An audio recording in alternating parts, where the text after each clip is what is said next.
Las Olimpiadas infantiles cada vez están más cerca, y Manuel quiere estar en perfecta forma para competir.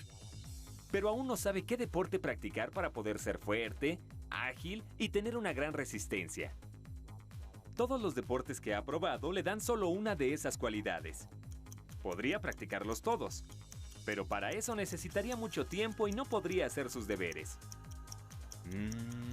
¿Qué deporte podrá practicar Manuel que le permita ser fuerte, ágil y resistente? ¡Ya sé! ¡Natación! Bueno, pero necesitarías una piscina y no hay ninguna cerca de tu casa. ¿Básquetbol? Es divertido, pero requieres algo que también te vuelva más fuerte. ¿Béisbol? ¡No! ¿Box? ¡Claro! ¡El box! Te da mucha fuerza, agilidad y resistencia. No te preocupes, Manuel. El box no duele si usas el equipo adecuado. Y todo empieza por los guantes.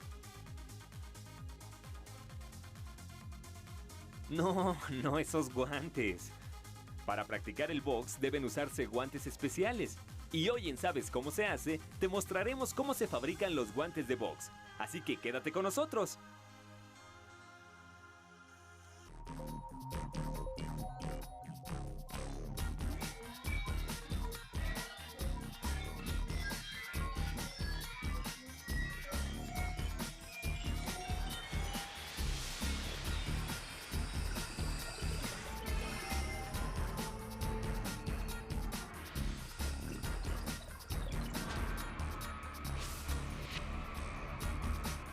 Hoy en ¿Sabes cómo se hace?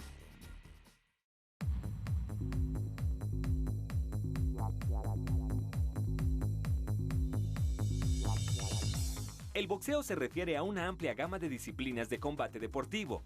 Muchas de estas han existido desde hace casi 5.000 años y se caracterizan por el uso de los puños. Pero el surgimiento del box como lo conocemos ahora es mucho más reciente. A mediados del siglo XIX, la lucha con puños era muy popular, y fueron varios exboxeadores ingleses quienes comenzaron a reglamentar este deporte, pues sabían que podía lastimar mucho a los deportistas. A finales de ese mismo siglo, se reglamentó la separación de los boxeadores según su peso, un número limitado de rounds o asaltos, y por supuesto, el uso obligatorio de guantes. Gracias a los guantes, este deporte se hizo menos peligroso y, por lo tanto, accesible a un mayor número de personas. Aunque los guantes permiten practicar el boxeo con mucha seguridad, no olvides que siempre debes hacerlo bajo la supervisión de un adulto. Ahora veamos cómo se fabrica este importante producto. Y el primer paso para realizarlo es el cuero. Sí, cuero de vaca. Seguramente te preguntas cómo se hace para que el cuero se vea tan distinto a la piel de las vacas. Esto se logra gracias al curtido, donde se quita el pelo y la grasa a la piel y se le agregan algunos compuestos químicos para evitar que se pudra. Siempre que se curte el cuero, se evita que se pudra, pero el curtido del cuero para guantes de box es aún más complejo, pues siempre estará en contacto con el sudor y humedad. Por eso debe ser más resistente a bacterias y moho. Luego de aplicarle los químicos que evitan su putrefacción, el cuero se tiñe con anilinas y pigmentos que le dan su tradicional color rojo, pero puede dársele cualquier color que se desee. Algo muy importante en los guantes de box es el peso, pues está regulado por las autoridades internacionales de este deporte. El peso de un guante depende de la división en que se practique. Por ejemplo, para los deportistas de menor peso, se exigen guantes de 8 onzas, que equivalen a 224 gramos. Y para los boxeadores de mayor tamaño, se piden de 10 onzas, o sea, 276 gramos. El boxeo más común en México es el de pesos más ligeros. Estos deportistas deben usar guantes de 8 onzas, es decir, 224 gramos, menos de lo que pesa un vaso con agua. Para lograr este peso, deben usarse materiales muy ligeros. En el caso del cuero, debe usarse en cortes muy delgados. Se usa con espesor de medio milímetro, algo así como 5 hojas de cuaderno juntas. Casi nada, ¿verdad? Usando un cuero tan delgado, es difícil creer que los guantes resistan un uso tan intenso. Esa gran resistencia se logra también cortándolo en la dirección correcta.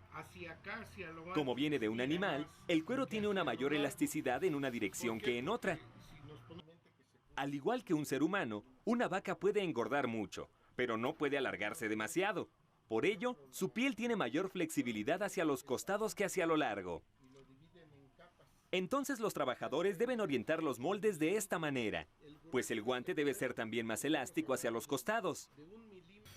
Para realizar un guante se usan muchas piezas, pero básicamente está compuesto por el dorso de la mano, la palma, el puño, la muñeca, el dedo pulgar y el ribete.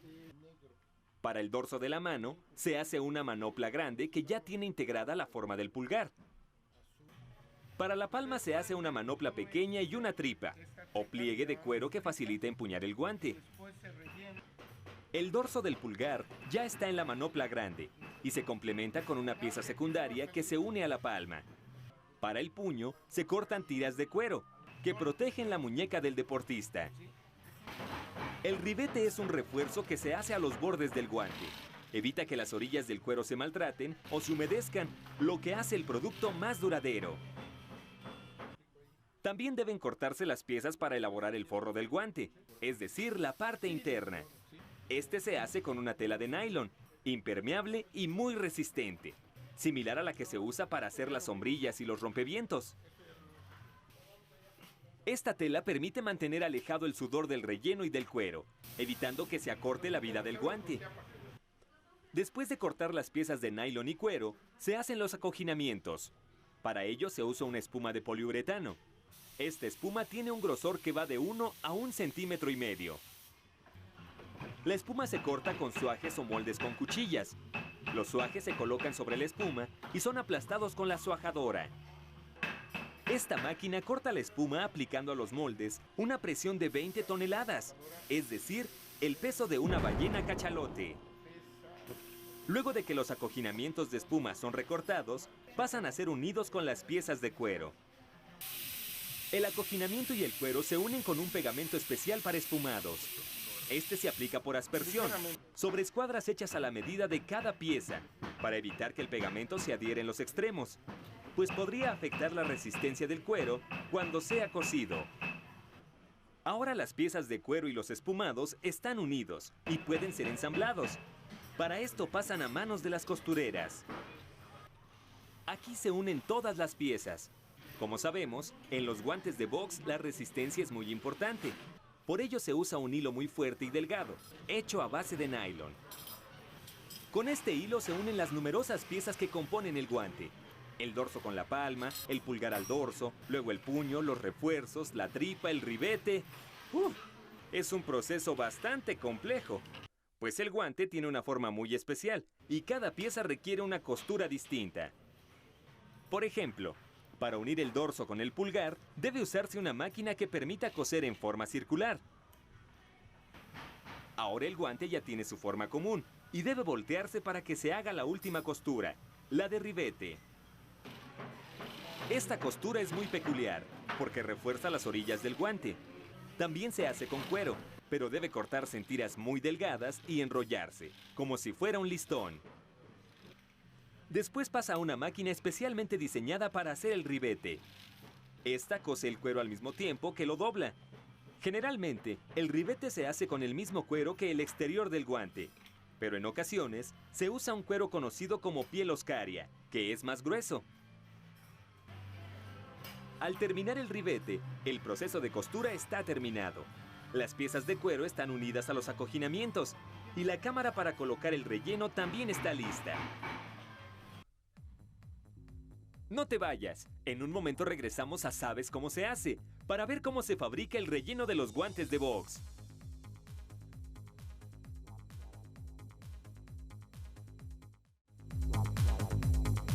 Aquí en la fábrica de guantes preparo, hago los guantes, hago orejeras, hago conchas, hago de todo tipo. La verdad, me gusta mucho mi trabajo. Llevo 2 años trabajando aquí y me ha gustado mucho estar aquí en la empresa. Este pequeño saco se hace con el forro impermeable del guante, hecho de nylon. El relleno es uno de los componentes más importantes del guante. De él depende que el guante sea ligero y un poco rígido, ya que si fuera más blando, podría ser más peligroso este deporte. El relleno se hace con el pelo de la cola de la res, pues es muy ligero y un poco rígido. Antes de meterse al guante, el pelo o cerda se lava y se le quitan los nudos. Posteriormente se pesa junto con el guante para comprobar que el producto final cumpla con el peso oficial. Aquí, la cerda ya está lista para meterse al guante. Se hace un rollo a la medida del saco interno del guante y se mete. El relleno debe entrar perfectamente en el forro, sin dejar ningún espacio, por lo que se usan estos delgados calzadores que permiten al trabajador esparcir la cerda hasta los extremos del forro interno. Pero aún esparciendo tan cuidadosamente el relleno, este podría desenredarse con el tiempo. Por ello, es necesario que una trabajadora haga una costura similar a la de los respaldos de los sillones o los colchones. Así la cerda permanecerá en su lugar pase lo que pase. Cuando se termina la costura tipo colchón, el guante se voltea, no sin algo de esfuerzo. Y con esto, el guante está terminado y listo para usarse. Pero aún falta algo, ponerlo bonito. Y me gusta ver que mis guantes los use en los campeones. Y no sé, me gusta mucho mi trabajo. Aquí se le dan los últimos acabados al guante. Primero, una trabajadora quita todas las pequeñas costuras salidas, los hilos sueltos. Debe hacerlo con mucho cuidado, porque podría cortar un hilo y provocar que la costura se suelte. Después de quitar los hilos sueltos con las tijeras, aún podría quedar algunos más pequeños. Así que la trabajadora usa un mechero para eliminar por completo cualquier costura suelta. Al cortar y sellar las costuras, el guante es planchado, con lo que se le da un poco de brillo extra. El guante se alisa con una plancha casera, pero se le unta una cera similar a la que se usa para fijar el cabello, con lo que se facilita que la superficie metálica circule sobre el cuero y no lo queme. No, Manuel, no te preocupes. Las trabajadoras encargadas de este proceso tienen muy bien calculado cómo mover la plancha para no quemarse ni quemar el cuero del guante. Y ese humo es solo la grasa que se quema. El calor ayuda a quitar todas las arrugas del cuero y cambia su color por un rato, pero después de unos momentos regresa a su tono tradicional. Espera, Manuel, aún falta un último detalle. ¿Cómo podría el guante permanecer en tus manos sin la agujeta? También esta agujeta es muy especial, pues las agujetas normales suelen romperse si se les jala con fuerza. Esta cinta de nylon es ligera y resistente, además de muy larga, mide 1.80 metros y se trenza en el guante en una extensión menor a 20 centímetros. A pesar de esto, la agujeta no se enreda y es fácil deslizarla una vez que se deshizo el nudo. En el plano financiero no somos una empresa tan importante económicamente, pero grandes satisfacciones tenemos al decir que fabricamos el guante más importante de todo el mundo, lo exportamos a toda ciudad en el mundo donde se fabrique boxeo y es preferido por los grandes campeones. Ahora sí, Manuel, el guante está listo para que puedas... Bueno, veo que tú ya te adelantaste. Qué bien que tengas tantas ganas de entrenar, pero recuerda que debes tener la supervisión de un adulto para practicar este deporte. ¿Y qué te parece si mientras entrenas nos acompañas a ver cómo se fabrican los cuadernos en ¿Sabes cómo se hace?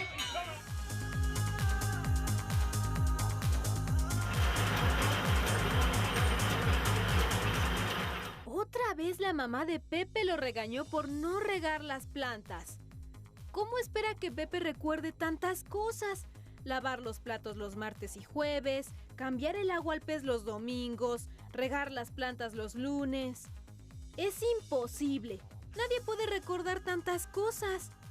Oye, Pepe, ¿nunca se te ha ocurrido anotar tus deberes en un cuaderno para que puedas recordarlos? ¿No? ¿Sabes qué es un cuaderno, verdad? Eso suponía. Pero no te preocupes, Pepe, porque hoy en ¿Sabes cómo se hace? Te mostraremos cómo se hacen los cuadernos. Así que quédate con nosotros.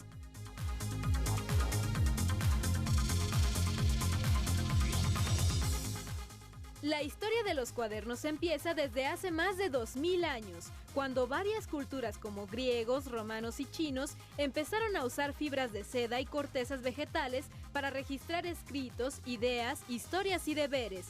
¿Verdad, Pepe? Pero la conformación del cuaderno como lo conocemos, con hojas cuadriculadas y una espiral en el lomo, es un invento del siglo XX y hasta ahora una de las más grandes aportaciones a la educación. Ahora veamos cómo se elabora este importante producto. El proceso de elaboración del cuaderno inicia, claro, con el papel. Este llega a las fábricas en grandes rollos o bobinas que pesan entre 300 y 500 kilogramos, digamos casi 5 kilómetros cuadrados de papel.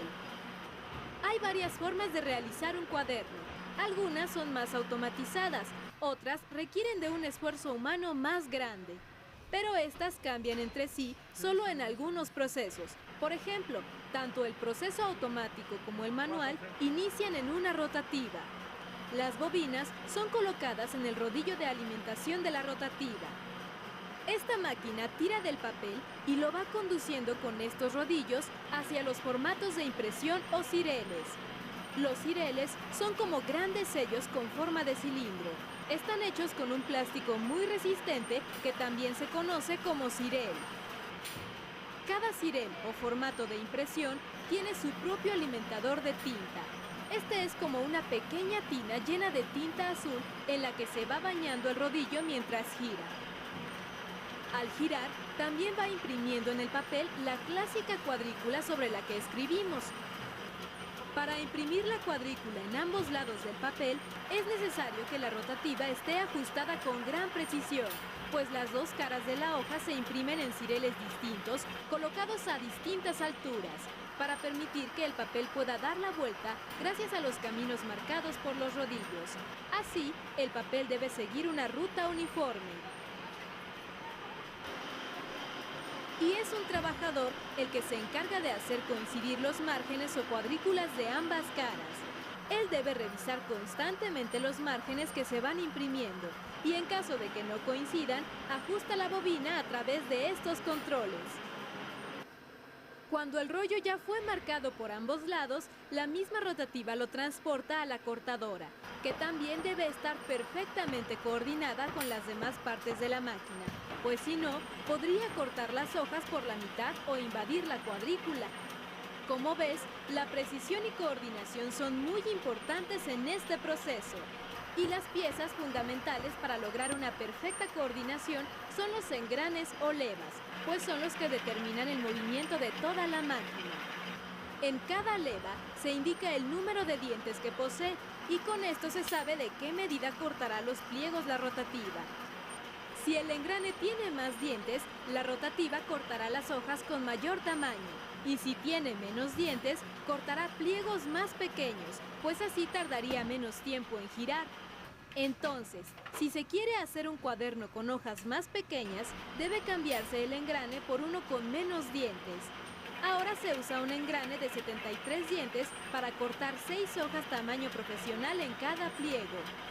La bobina ya impresa es cortada muy rápidamente, pero en esta reja o banda transportadora se disminuye su velocidad para que se empalmen los pliegos al chocar unos con otros.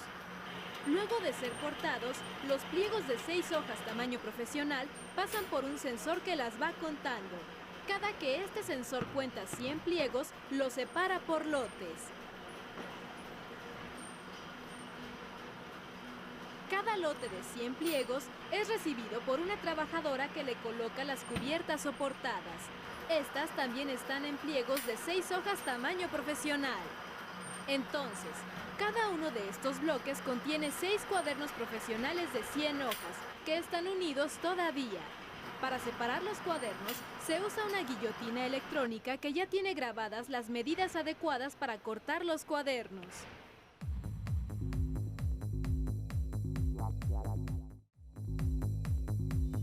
El trabajador indica a la máquina que va a cortar cuadernos profesionales y el carro de la máquina se ajusta a la medida necesaria, ya sea horizontal o verticalmente. Aquí es donde el proceso automático y el manual se dividen, pues el automático continúa en esta máquina, donde se perforan los cuadernos y se les coloca el espiral. La máquina toma el cuaderno con unos ganchos mecánicos que lo transporta a través de la línea. Estos canales separan el cuaderno en dos partes para hacer más sencillo su perforado y evitar que se maltrate el papel. En esta pequeña estación es donde se le hacen las fisuras por las que entra el espiral. Un par de brazos mecánicos acomodan las hojas en la posición exacta para que coincidan todos los agujeros. Cuando las partes fueron perforadas, vuelven a unirse antes de ser transportadas a la estación que les colocará el espiral. Todas las demás estaciones de esta máquina funcionan automáticamente, aunque no transporten un cuaderno. Pero en el alimentador de espiral no sucede lo mismo, ya que provocaría un gran desperdicio de material si la máquina hiciera una espiral sin que un cuaderno lo reciba. Para evitar el desperdicio de alambre, se usa un sensor mecánico que se activa según la apertura entre estas placas que levantan el cuaderno para colocarle el espiral. Si las placas no transportan un cuaderno, su apertura es menor y el sensor no se activa. Pero cuando transporta un cuaderno, las placas están abiertas y el mecanismo se activa. Al activarse el sensor, envía una señal al alimentador. Este tira del rollo de alambre y moldea el espiral o gusano en el momento de colocarlo al cuaderno gracias a un canal con forma de espiral. Seguramente te preguntas cómo sabe la máquina de qué medida es el cuaderno, pues se programa según las vueltas que debe dar el espiral. Por ejemplo, para un cuaderno profesional como este, el espiral debe dar 58 vueltas. Este engrane con fisuras funciona como un sensor que cuenta las vueltas y al contar las 58 se detiene la máquina y activa la cuchilla que corta los extremos del espiral y los dobla para evitar que se desprenda del lomo del cuaderno. Ahora el cuaderno está terminado, pero recuerda que hay otra forma de hacer un cuaderno, la forma manual. Para el proceso manual, los cuadernos se llevan a esta máquina donde los trabajadores perforan el cuaderno. La máquina funciona de una forma muy particular. Tiene una polea que gira y va acumulando presión. La fuerza de la polea es contenida por una cuchilla que funciona como freno. Al apretar el pedal, la cuchilla se levanta y libera la presión acumulada por la polea. Esta fuerza es equivalente a 1 tonelada y es gracias a esta presión que el cepillo o cuchilla logra cortar el papel. Después de ser perforado, el cuaderno pasa al área de espiral, donde una trabajadora se dedica a hacer el gusano para todas las estaciones. El mecanismo es similar al que usa la máquina automática, pero sin sensores.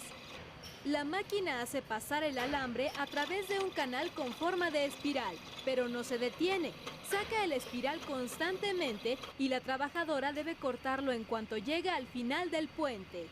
Estos grandes gusanos pasan a las mesas donde un grupo de trabajadoras se encargan de insertar el espiral en el cuaderno. Estas mesas funcionan de forma muy parecida a una máquina de coser. El espiral se pone en un canal como si fuera un carrete de hilo y las trabajadoras lo acomodan en los primeros agujeros. Luego, presionan un pedal que hace girar el alambre y lo inserta totalmente en el lomo como si cosieran una tela. El dominio que las trabajadoras tienen de esta máquina les permite insertar hasta 2000 espirales en un turno de 8 horas. Cuando las trabajadoras han terminado de colocar el espiral, el cuaderno está listo. ¡Sí, Pepe! Ahora sabes cómo se hacen los cuadernos y sabes lo útiles que pueden ser, tanto para aprender como para evitar que tu mamá te regañe por olvidar tus deberes.